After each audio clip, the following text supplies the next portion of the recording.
been here before, you probably know the introduction by now, but we're going to run over it anyway. Welcome to the third session of the Climate Emergency webinar series. This is being held jointly by the Diocese of Massachusetts and Western Massachusetts, and we're extremely glad that you're all here to share with us. Martha Gardner, who is Missioner for Networking and Formation in the Diocese of Massachusetts, will be our tech host tonight. And so she's going to share with us a few housekeeping items. Thank you, Lisa. So welcome everybody. Just a couple quick things. That is, you probably figured out by now, you are all muted and at this point cannot unmute yourself. When you're in a breakout room later on, you are going to be able to chat. I am recording this. The recordings of all 4 webinars will be posted on the 2 diocesan website at the end of the series. So for any reason you don't want your face recorded, feel free to just turn your video off. And if you have any technical or other questions, you can just send them in the chat to me, Martha Gardner. And I think that's all I need to say at this point. Great. Thank you, Martha. So my name is Lisa Hildebrandt. I am one of the co-conveners of the Creation Care Justice Network in the Diocese of Massachusetts. And I'm also working to found a new church community focused on creation and climate justice. I live in Arlington. In just a minute, I'm going to pass the baton to Margaret Bullitt-Jonas, who serves the Diocese of Western Massachusetts as Missioner for Creation Care, and she serves the Diocese of Massachusetts as Creation Care Advisor. So the purpose of these webinars is to build community and expand our spiritual and physical capacity to respond to the climate crisis. These webinars are based on the Climate Emergency Declaration that was posted on March 23rd by the 3 bishops of our 2 dioceses. And they are meant to give you and your congregation some broad strokes ideas for next steps in addressing the climate crisis. We hope you find some useful tools here and ways to connect as we pray and think through how we as people of faith can be responding. And we're starting from the stance that the global heating and the climate issues are real, and that people and creation are groaning, and that we are called as people of faith to respond. And as we get started, I want to do a land acknowledgement, which is that we are on the land that belongs to Native Indigenous people. And as residents of Massachusetts, we occupy the land of the Massachusetts, Wampanoag, Nipmuc, Nauset, Pecumtuck, and Mohican Indigenous tribes. And if you are in Massachusetts or outside of Massachusetts and you want to know whose land you are on, you can go to native-land.ca and we'll put that in the chat. So we're very grateful for the presenters who are sharing their knowledge, experience, and faith with us. And we also know that there are no experts here because we are living through new uncharted challenges. So that being said, all of you bring gifts, experience, and faith to the crisis that we're experiencing, and you'll have a short time to share those gifts that you bring in small groups. We know that experts won't solve the climate emergency. It's something that we all have to work together to build relationships and live into a new vision of a just and sustainable world. So we'll start with prayer, and then we'll give a brief overview of what we're doing tonight in our webinar entitled ACT. And here I'm going to turn it over to the Reverend Dr. Margaret Bullitt-Jonas. Thank you, Lisa. I invite all of us to take just a moment to breathe in a conscious breath, giving thanks for the gift of life, for the gift of the Holy Spirit, being breathed into us with each breath. And to feel the weight of our body in the chair, feeling our contact with the earth, perhaps our feet are touching the floor, remembering our connection with all things. And I will read a brief prayer from the Iona worship book It's a Celtic, little bit of a Celtic evening liturgy. O Christ, kindle in our hearts within a flame of love to our neighbor, to our foes, to our friends, to our kindred all. O Christ of the poor and the yearning, from the humblest thing that lives to the name that is highest of all, kindle in our hearts within a flame of love. Amen. And now it is my great pleasure to introduce our first speaker, who actually is going to be hosting this conversation tonight, my friend and fellow climate activist colleague, Alex Chatfield, who is one of the leaders of the Creation Care Justice Network in the Diocese of Massachusetts. Alex lives in Lincoln, Massachusetts with his wife, Trish, who is a member of Mothers Out Front, and 3 climate activist daughters, Phoebe, Olivia, and Lucy. Alex and Trish are members of St. Anne's in the Fields Episcopal Church, where they helped to found the Climate Justice Ministry. In recent years, his climate work has included hosting a climate justice film series at St. Anne's, co-founding a small solar electric LLC, and engaging in civil disobedience actions with Resist the West Roxbury Pipeline and the No Coal, No Gas campaign. He recently, just last week, returned from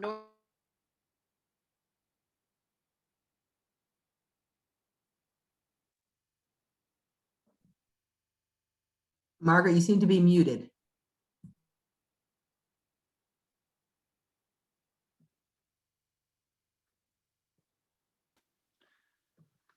Hi, I lost Margaret's audio at the end there. Can everyone hear me now? Shake your head. Yes? Okay, great. So this is the third in a series of 4 webinars entitled Pray, Learn, Act, and Advocate. As Lisa just mentioned, the purpose is to build community and expand our spiritual and physical capacity to respond to the climate crisis. Last week, we heard an explanation of why climate has changed from a problem to an emergency, and why we are called as Christians to respond, and why climate change and climate justice are inseparable from the evils of racism, sexism, colonization, inequality, and the overconsumption of the Earth's resources. Tonight, there will be 3 brief presentations followed by a breakout room session for discussion. Each presentation will focus on opportunities to take action.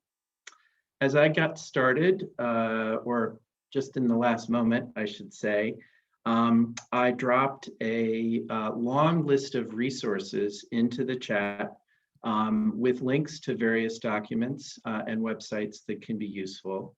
And we will try to make sure after this presentation that we are also sending out those resources.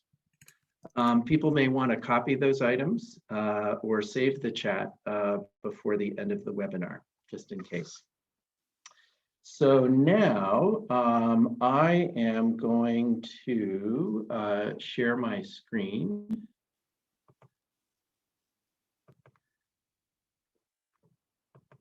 And start my slideshow.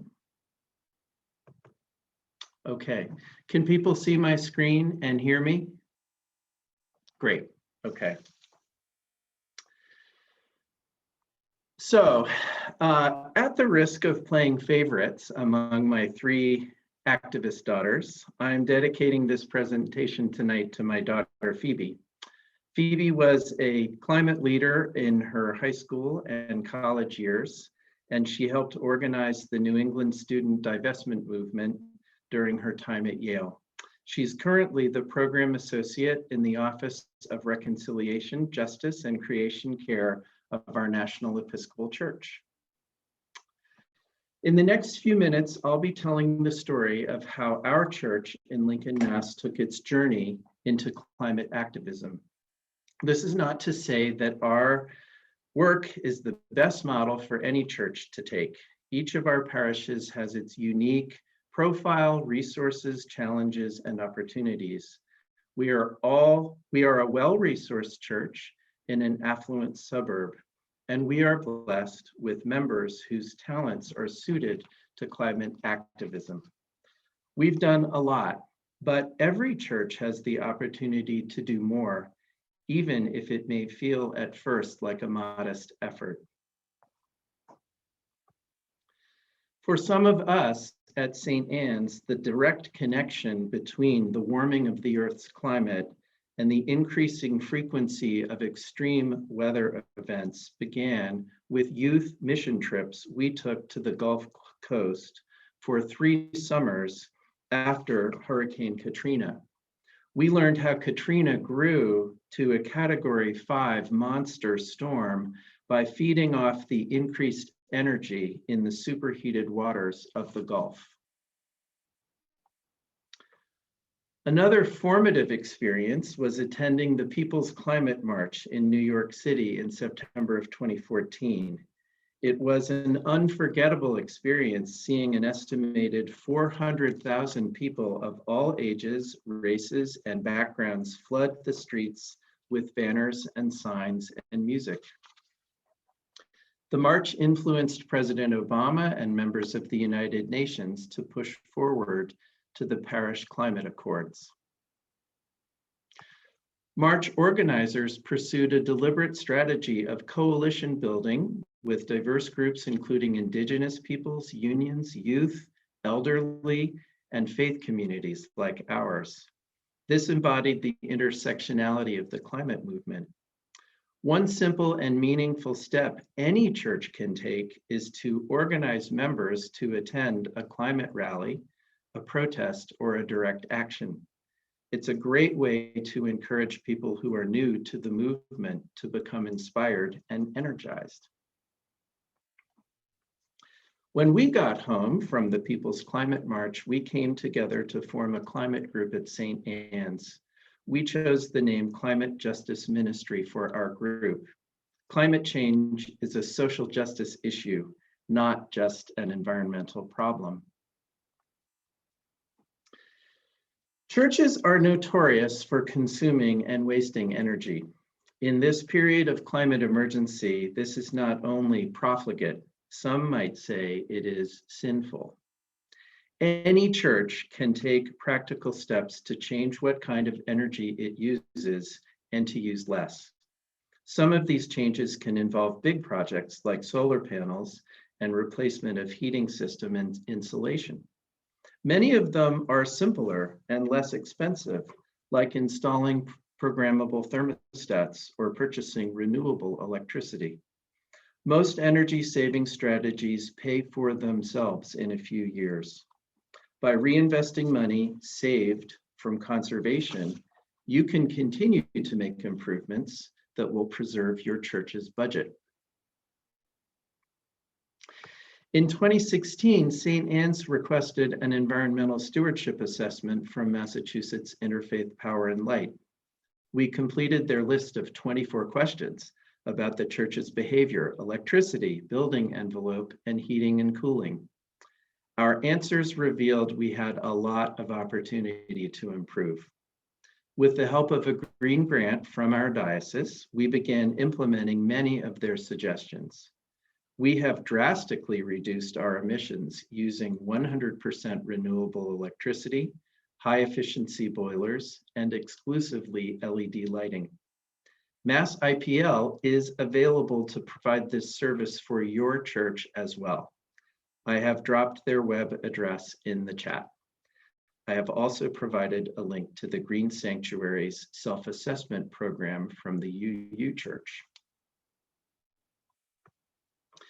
Community education and providing a space for people to network and organize together is another wonderful action that churches can take to fight climate change. At St. Anne's, this has taken the form of a climate justice film series that we hosted monthly during the program year from early 2015 until the COVID lockdown in 2020. On a typical film evening, members of our ministry show up with huge pots of delicious vegetarian soup and loaves of bread, and we set the table in our church hall for our guests. People arrive at 6:30 and are welcome to have a bowl of soup. There is time for conversation and networking before the film begins. We accept donations to pay for screening rights so that we can support the filmmakers. Showing films and hosting other climate events has many benefits. It has raised the profile of St. Anne's in our community as the church that's doing a lot of work on the climate issue. We have welcomed hundreds of visitors into our hall who might otherwise never have found us. And it has provided members of our ministry with the opportunity to meet other activists for networking and community building. We have found it is much better to confront disturbing images of the climate crisis with like-minded others than to face them alone. I have dropped a link to the list of films we have shown in the chat. Alex, I just want to interrupt for a second. They're not in the chat, so I'm telling people when you finish your presentation, you'll put them in the chat. I will, thank you. I tried. No worries. Just people are looking for them and they want to see your resources. Thank you. We'll get them out. Incorporating climate justice themes into worship and Christian formation programs is another essential aspect of climate work for churches. At St. Anne's, these Climate Sundays have been some of our favorite and best attended events. Massachusetts is blessed with amazing preachers like Margaret Bullitt Jonas, Mariama White Hammond, Jim Antal, and Fred Small, all of whom have preached at St. Anne's. Your church's climate groups should encourage your clergy to incorporate creation care and climate justice content in their sermons. There are many resources available to help with this. In 2018, our climate justice ministry asked our vestry to divest the church's endowment from fossil fuels.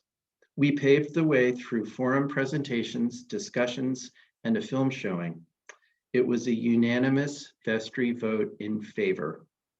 Over a one-year period, our investments were transferred to the Fossil Fuel Free Fund managed by the trustees of donations. Ending investment in fossil fuel exploration, extraction, transportation, and burning is morally essential. Divestment not only prevents institutions or individuals from profiting off the destruction of the climate, it sends the message that profits derived from these activities are ethically compromised. The fossil fuel industry has used its vast wealth for the past 40 years to undermine all serious legislative and regulatory efforts to reduce carbon emissions. We need to make it politically unfeasible for our leaders to accept their donations. It has become increasingly apparent to many individuals that traditional forms of advocacy and civic engagement alone are not bringing about urgent solutions to the climate crisis. For this reason, many of us have turned to the tactic of peaceful civil disobedience as another form of climate action. Our church became involved in the campaign to resist the construction of the West Roxbury gas pipeline in 2015. Community members and allies in the climate movement mounted a massive, sustained campaign of civil disobedience against the construction of this unneeded and dangerous fracked gas pipeline. This resulted in over 200 arrests over a period of a year. This photo was taken at the Clergy Day action on May 25th, 2016. In putting together this slideshow, I realized that all 4 of our guest preachers were arrested at this protest. In fact, the smiling individual in the blue hat bears a remarkable resemblance to one of our presenters this evening. Margaret, could that maker of good trouble possibly be you? The photo on the right shows 3 members of St. Anne's getting arrested at a different action. This is one of my all-time favorite pictures of my wife, Trish O'Hagan. Taking these kinds of risks and encountering law enforcement in this way is not an opportunity equally available to all members of society. Bill McKibben has said that members of white middle-class society, especially older folks who occupy well-respected positions, have a duty to step into the climate fight in this way. Why should we leave it up to our children, the poor, and members of minority groups who face the greatest climate risk to also bear the legal risks that go along with civil disobedience? In 2019, with the grant from Province 1 of the Episcopal Church, we organized 3 workshops across Massachusetts to train church-based and secular activists with more effective strategies for climate change communication. Our trainer was John Anderson, Zoo New England Director of Education. We trained over 100 people in techniques developed for the staff at aquariums, zoos, and science museums. I have dropped, or I will drop, a link in the chat to the National Network of Ocean and Climate Change Interpreters. So to summarize, collective actions involve system change and getting large groups of individuals to switch to renewable power, to conserve energy, and to raise their awareness of the climate crisis. They affect the behavior of organizations, communities, states, and countries. These are actions on the scale of the problem. Individual actions like changing light bulbs, driving electric cars, recycling, eating less meat, and not using disposable plastic are virtuous and beneficial, and we should all be doing them.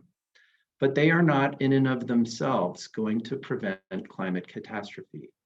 That is why we need people like you and like-minded members of your churches all working together to bring about change large enough to respond to the crisis in meaningful ways. So thanks for giving me your attention. This was a lot of information in a short period of time. Please be in touch with me after this event if you have questions or are looking for support. I would be very grateful if you can fill out the Action and Advocacy Survey, which is the first link in the resource list. In that way, members of our network can reach out to offer help as needed.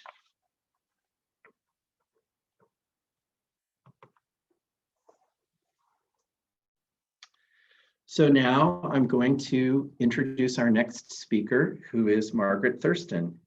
Margaret is a fellow at Communities Responding to Extreme Weather, otherwise known as CREW, a nonprofit based in Cambridge, Mass.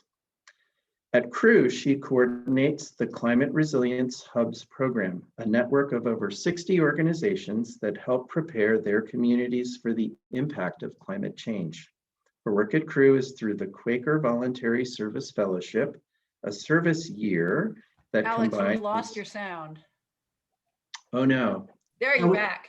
No, we can hear Okay. you, Alex. Yep, you're good.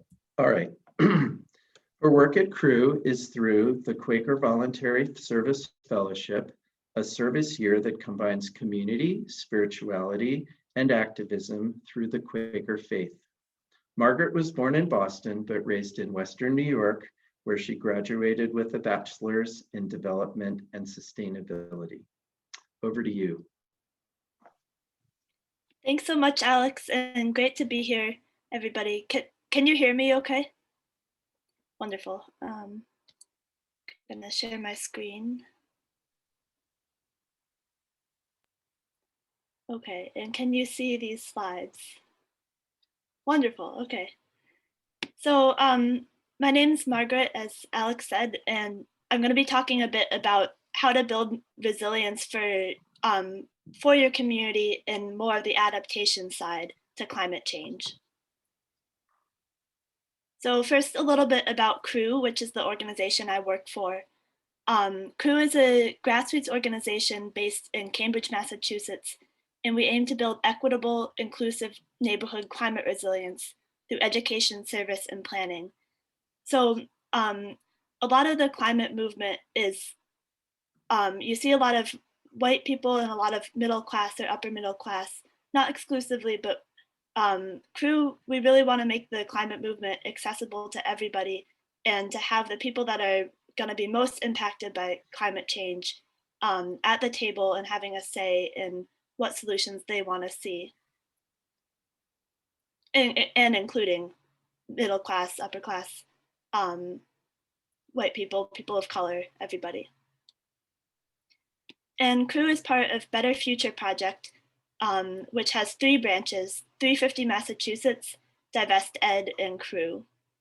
And Better Future Project works more holistically on both mitigation and adaptation. So some of the initiatives that Crew hosts, Climate Resilience Hubs, which I'm going to talk about in a minute, Climate Preparedness Week in September, the Interfaith Climate Summit just happened back in April. And then we also do direct service, like providing air conditioning units to people in Brockton last year and this year if we have the funding.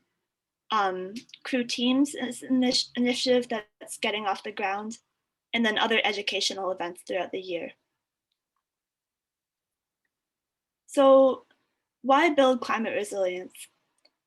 Well, you all know a lot about the climate crisis from the past 2 webinars and from, I imagine, your own background. But I want to just give a really short introduction. I'm going to share my computer sound. And I'm just going to play a couple minutes of this video, which for me really hits home. From WBBM TV, this is Chicago's News. 2 News at 10. An incredible day of extreme heat is sending everybody searching for relief. We woke up to a warm 81 degrees, but that was 6 this morning. By noon, it was up to 97 degrees. We broke a record for the day at 3:55 this afternoon when the mercury rose all the way to 104. And that's just 1 degree shy of tying the all-time high in Chicago. And tonight, it's still a scorcher out there. Good evening, I'm Joan Lovett. And I'm Lester Holt. Tonight there was frightening testament to how dangerous this heat wave has become. As busloads of children are overcome by the sweltering temperatures, many rush to hospitals. Firefighters train the cooling water of their hoses on some 40 heat-exhausted children and adults outside the Jackson Park Fieldhouse on the south side. The children were overcome aboard buses as they were returning from a field trip. At least 11 were taken to hospitals for treatment. All are expected to be okay. The heat is also leaving some parts of our area in the dark tonight due to widespread power outages. More than 8,000 customers are suffering through the heat without fans and air conditioners. A lack of water is also a problem tonight. Channel 2's Sylvia Gomez joins us now with that part of the story. Sylvia? Lester, it is a big problem. We're at the water filtration plant where it's 94 degrees here along the lake. The water commissioner today just held a news conference just moments ago. It ended. He fell just short of calling this a water pressure crisis, saying as many as 3,000 people illegally opened up fire hydrants today. That caused a severe water pressure strain throughout the city.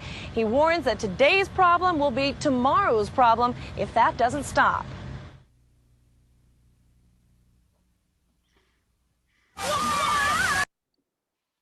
Okay, so I'm gonna stop there. The video goes on, and I'll have my slides so that you can watch it more if you want. But for me, so the Chicago heat wave was in 1995, and there have been heat waves since then, but this is the most famous one. And there were 739 deaths in total throughout the city. It was 5 days straight of 100+ degrees weather. And the thing that's interesting to me about this is that neighborhoods with higher degrees of social cohesion, of connectivity between people, had a lot lower death rates. So there was one neighborhood, Little Village, that had a lot more cohesiveness, and their death rate was 10 times lower than a neighboring a neighborhood very near with very similar demographics. So, and I'll talk about the importance of that in a minute. But faith communities, in my opinion, can play a really important part in preparedness because faith communities can reach a lot of people that government officials and already already existing organizations might miss. Often faith communities will have a high volunteer capacity, and then you have the trust of people, and many people in your community.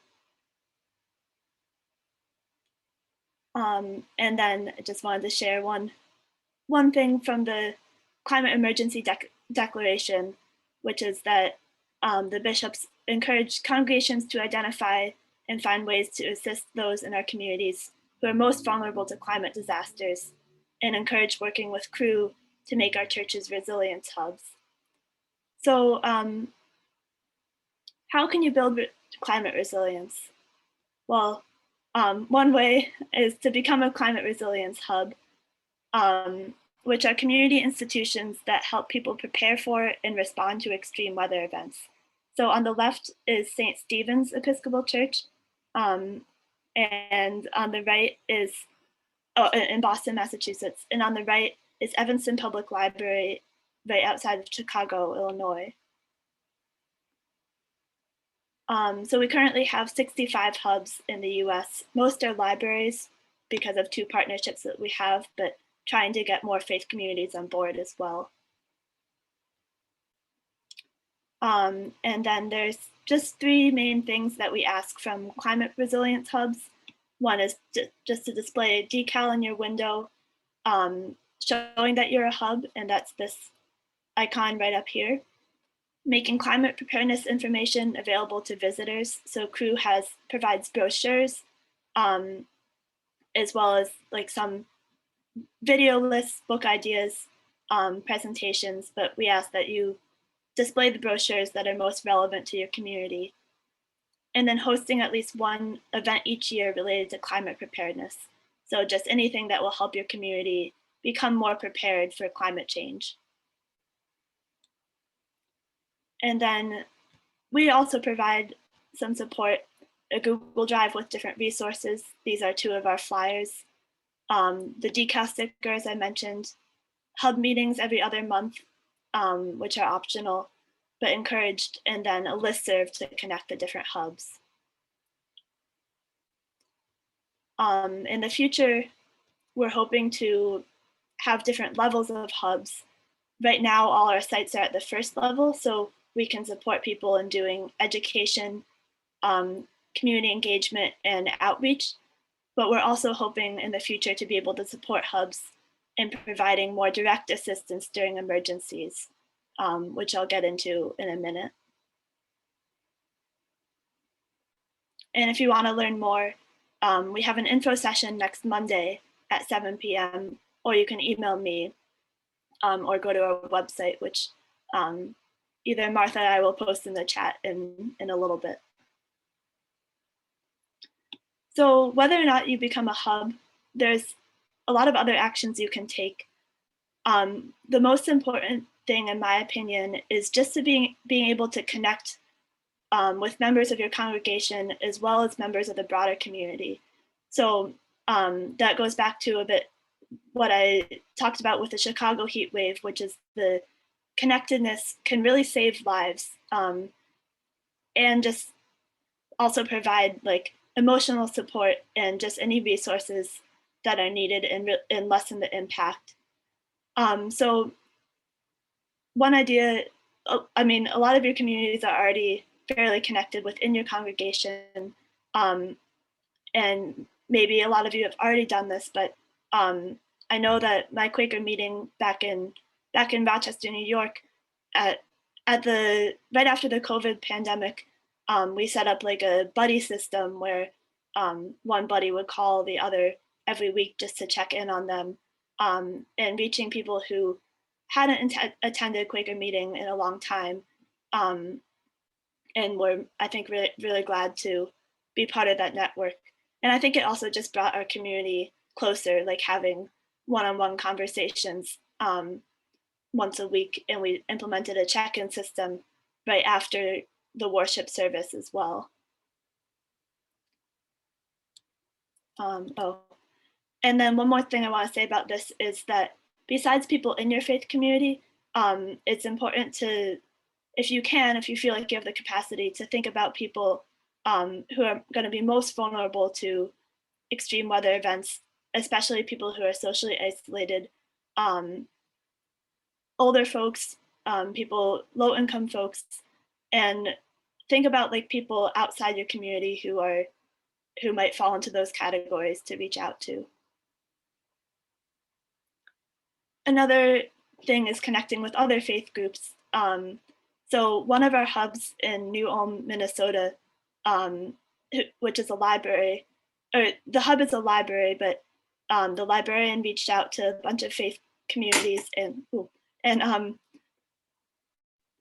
as a result of that, they formed an interfaith council, which is coordinating with emergency managers and providing, not only connecting on about how to provide resources, but also connecting about how to just generally support people during an emergency. And they also put out a survey for faith communities to assess their current emergency preparedness. Preparing your congregation, there are a couple different options for that and a couple different trainings. Educating your community. If you want to do this through Climate Prep Week, you can, which is coming up, and there'll be some resources to express interest. And then providing direct support if you're able to, like air conditioning during a heat wave. So I'm gonna stop there and turn it back over to Alex. And thank you so much for having me tonight.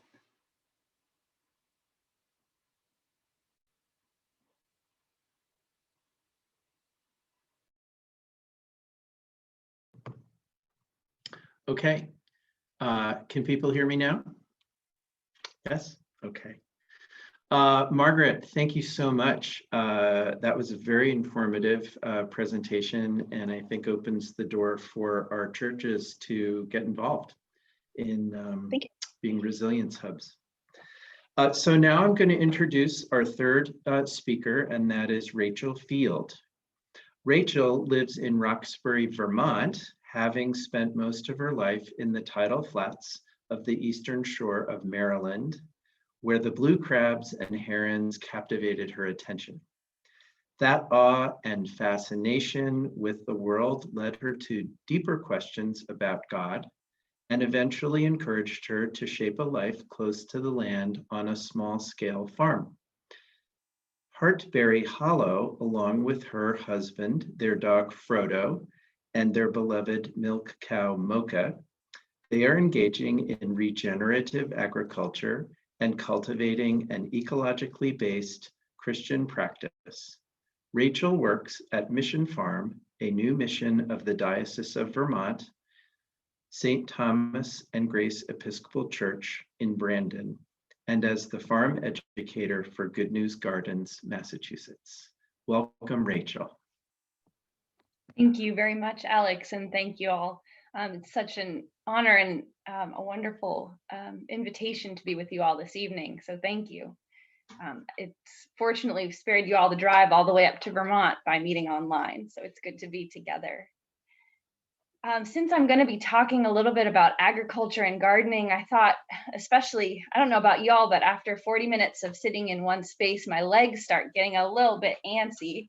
So I thought I'd start by just inviting us into a very brief body practice. And whether you're sitting or standing, I invite you to just take a deep breath.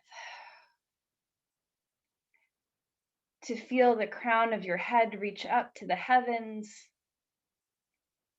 as your shoulders drop to the earth. And maybe wiggling your toes or stretching out your legs if that's comfortable for you. Just activating the muscles in your legs. Maybe rolling your shoulders to activate your shoulders. And breathe in and breathe out. Grounding ourselves in this good earth and our bodies in this community that we're building together this evening by being together in our homes and together in this quilt of faces, of Zoom faces. I'd also like to start by acknowledging that the land that I'm speaking to you from is the ancestral homeland of the Abenaki, where it is my privilege and honor to be in relationship with land that they have walked with, worked with, loved for more than 5,000 years. And we can see, I'll talk a little bit about that tonight, can see the traces of that relationship that continue and deepen every day. So I know a couple folks on this call might be a little familiar with the term regenerative agriculture, so I won't spend a lot of time. There have been some wonderful resources recently, like Kiss the Ground, and a couple books and authors, Michael Pollan, who are talking about agriculture and food consumption and the food processes that we engage in as a way that we can actually work with the earth to build up soil, build up biodiversity, and reverse the effects of climate change. To me, this is just exciting and inspiring to think that our human activity in doing the things that feed us can actually feed the earth in return, and actually reverse things like carbon emissions and greenhouse gas presence. So this to me is just gets me out of bed in the morning. This is exciting. So the basic principles of regenerative agriculture, I'll say just very briefly. And as I do that, I'd like to acknowledge that many of these principles actually are rooted in indigenous practices of agriculture. Things like companion planting or permaculture design, that's just permanent agriculture. These are things that have been practiced and are still practiced in indigenous communities. One very tangible example of that is a Three Sisters garden. That's the planting of corn, beans, and squash, which was a traditional method of planting in this part of the world for thousands of years. And what's beautiful about that, and there are so many things, is that those three plants together actually build up soil rather than tilling ground, planting one crop and having it deplete soil so that you have to add artificial nitrogen. The corn, the beans, and the squash actually work together to provide what they need to each other. So it's a beautiful moment of reciprocity. And I think my cat might be participating in this presentation as well. She has a lot of feelings about regenerative agriculture. So after giving credit to indigenous farmers, I'll say there are maybe two basic principles that I think of when I think about regenerative agriculture. And the first is a posture of reciprocity. It means an acknowledgement that what I add or what I take or how I interact with the land around me is going to have an effect, and the land is going to interact back with me. So there's a give and take. And Robin Wall Kimmerer describes this beautifully in her book, Braiding Sweetgrass, which I encourage everyone. It's not the first farming book that I would think about, but I think it's the foundation of any kind of relationship with land. It's been, at least for me, it's been transformational. And she talks a lot about this reciprocity. The second is related. You can't see the effects or understand the effects of how you interact with land if you're not listening to land. So at Mission Farm, for instance, we began our farming practice with a period of months in which we simply sat on the hillside. We observed what plants were already there, reminding ourselves that the plants are our teachers. They bring us the medicine that we need, and that the animals have a wisdom of how to work with the land and use the land's resources and offer back to the land resources from their own bodies. So through that, we were able to come up with a program of no-till farming, raised beds. We'll be growing actually in partnership with the Abenaki in Killington, Vermont at Mission Farm. And we'll be grazing the land with sheep, because one of the slightly controversial, but I'll stand by it, beautiful things about grazers like cows and sheeps,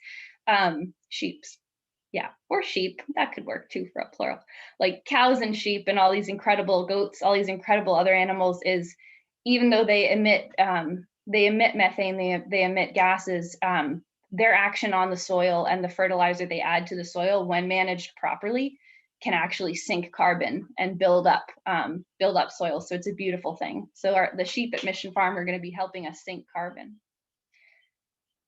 So that's a really brief overview of regenerative agriculture. There are scads of books and podcasts and things about it, but I'll just do a brief touch on that tonight. One common way that folks can, when they start thinking, regenerative agriculture, this sounds so amazing, how can I get involved?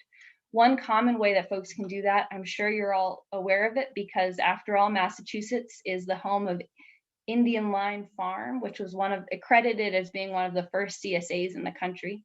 A community supported agricultural program is a great way to get involved, to give money directly to your farmers. I'm seeing a lot of nodding, so I'll just leave it at that because you all know about it, with the caveat that often unnamed, but there's a man, Booker T. Whately, who actually was starting community supported farms in the 1960s within the Black community. So that model, credit due to Booker T. Whately and to that community for really getting in a little bit before some of the places in New Hampshire and Massachusetts. So I'll do a quick romp, share my screen, do a quick romp through just some cute baby farm pictures, because who doesn't love that? Just as a tangible way to think about what are the scales and the options for engaging in regenerative agriculture. A CSA is obviously a huge undertaking, so maybe supporting them financially is the best way to dive into that. But there are, as you scale down, there are ways that you, even if you live in an apartment with a balcony, can engage in regenerative agriculture yourself. So I will share my screen. Can you all see that? Great. So this is an overview of the garden beds at Hartbury Hollow Farm, where my husband and I live in community with this incredible network of plants and animals. As you can see, we have a couple different methods of growing. If you only have a balcony, you can grow in container plants. If you have a suburban size yard, you can tear up your lawn and put in food. And if you have something a little bit smaller than maybe a 1/4 acre suburban size lot, you'll see these strange looking large green caterpillars are actually 3-season greenhouse extenders, and they're on top of raised beds. And a raised bed is a fantastic way to plant. And we will grow things like Three Sisters in raised beds, so you can really start a small community. And it's amazing what even one 4x8 raised bed can do to transform an area. That plants bring life, and they can really do that. This is a close-up of the Abenaki Landlink garden that we had at our farm. So this is the beds right as they were getting prepped to plant the corn beans and squash. And the beans always ask for a little help from their friends, so they have the low budget trellises that we were able to make from salvage from our farm.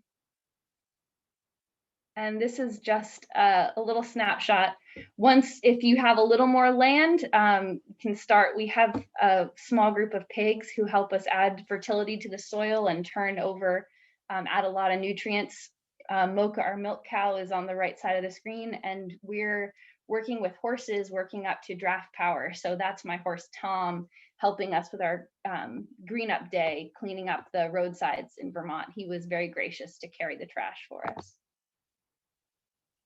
There's Mocha the cow getting milked by hand. So our milk operation is entirely carbon neutral, and it is draft powered. We don't need any external power for our milk operation. And that's wild currant bushes on the right. So the incredible thing about some of these perennials, and when you think about permaculture, that permanent agriculture, putting in berries, trees, nuts. If you're thinking about landscaping at your church property, food is a great way to go. So I'd like to just hone in a little bit, thinking about that church property before I wrap up. And that's a little bit of the Good News Gardens program. And the sort of tagline for that is plant, pray, and proclaim. So planting, obviously, pretty self-explanatory. If you have space, if you have gardens, throw in a couple extra plants. And putting a table outside your church property or outside your home and saying free plants is a great way to start a lot of conversations and meet people. There's nothing that can get New Englanders talking more than the weather, than seedlings, because it's a novelty and it's exciting, and baby plants are just so cute. So plant, pray, of course. Praying and holding the earth in prayer is a beautiful way to keep that in our hearts and minds. And praying, I really believe, changes us and changes the landscape. So taking a walk around your church, taking a walk around your home, and looking at your community of life that supports you and that you can support in return is a beautiful way to start opening up your heart. And who knows what might happen if more of us were doing that. And finally, proclaiming, as we're engaging in these practices and all of the beautiful practices that you already engage in, sharing the story helps to build those community hubs and helps to give hope and help to remind us that even though we are in a climate emergency, we are resilient and we are beautiful, and life finds a way. So it's good to share those stories. So I'll leave you with a question, and that is, what growing is God calling for you in your local context? What growing is God calling for in your local context? And I think that's where I'll leave you all this evening. I'll put a couple links in the chat. Just want to lift up Soulfire Farm and its reparations map for financial assistance to BIPOC farmers. So I'll drop that into the chat. But other than that, I think that's it. Thank you all.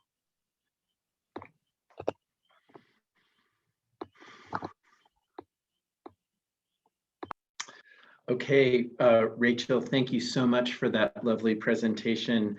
I know it's made me want to run outside and get my hands into some dirt.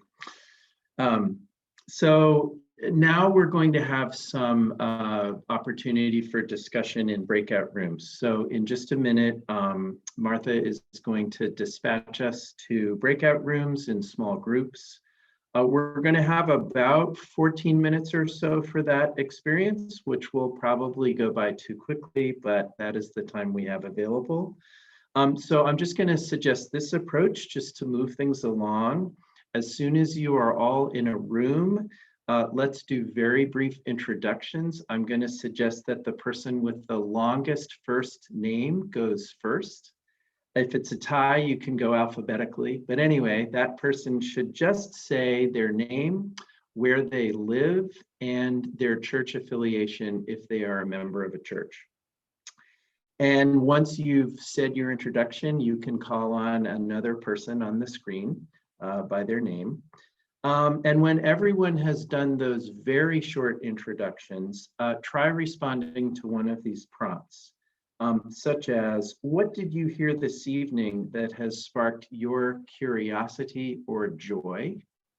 Or what new action are you inspired to take to respond to the climate emergency? At the end of the time, you'll see a notice on the screen that you're going to be sucked back into the main event, and we will have a brief wrap up at the end of that time. So Martha, if you could kindly send people off to talk about what sparked.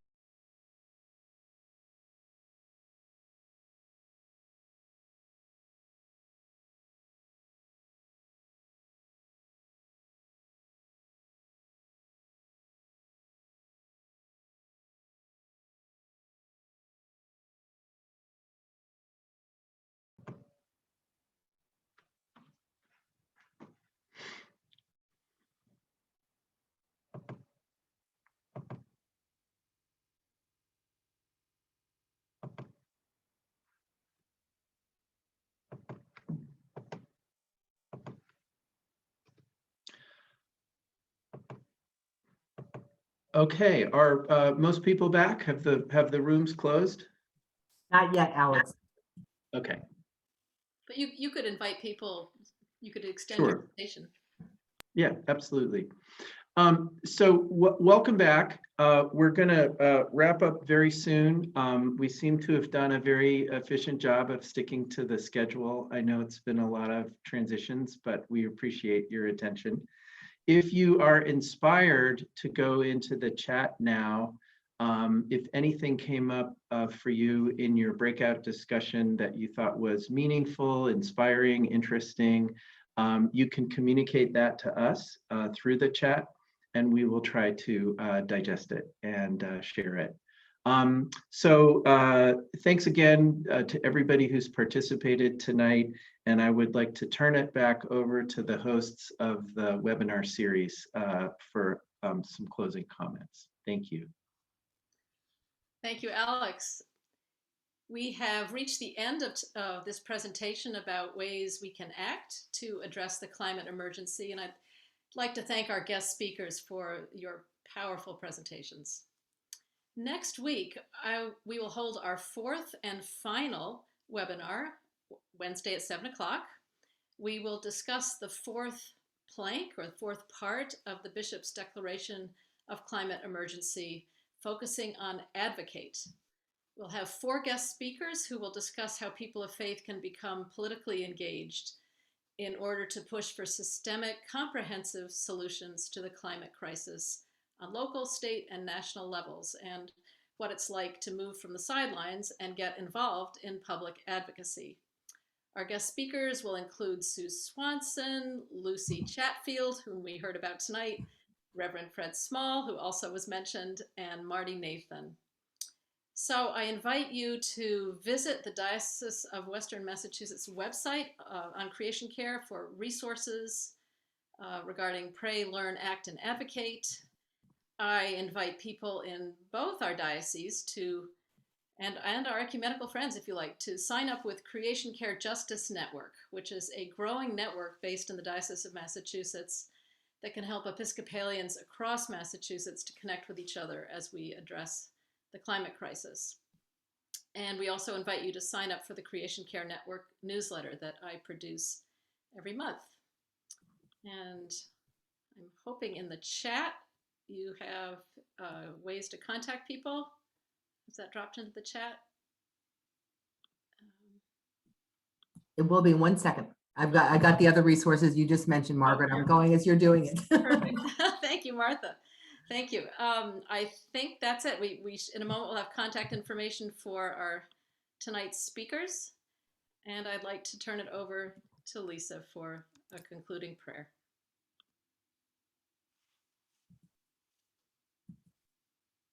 Lisa, you need to, there we go. Sorry, I forget to unmute. And okay. I think we've been sitting a long time. If you'd like to stand up, I invite you to do that and not drop your computer like I did. Just feel the ground, the floor under your feet, and you can do that even if you're sitting. Take a nice deep breath in and out. And as we talked about earlier, if you'd like to put your arms in some position that makes you feel open or receiving or something, I invite you to do that. And then I'm going to read a favorite prayer of mine from the New Zealand prayer book. It's from the night prayers. This is the prayer. Lord, it is night. The night is for stillness. Let us be still in the presence of God. It is night after a long day. What has been done has been done. What has not been done has not been done. Let it be.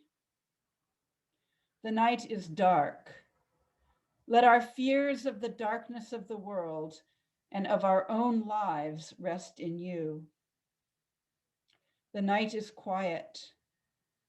Let the quietness of your peace enfold us, all dear to us, and all who have no peace.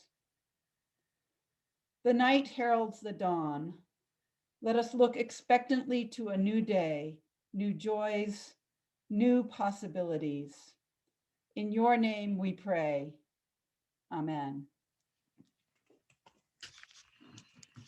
Thank you all, and we look forward to seeing you next week, and we will be sending out information and resources following that webinar. So many blessings tonight.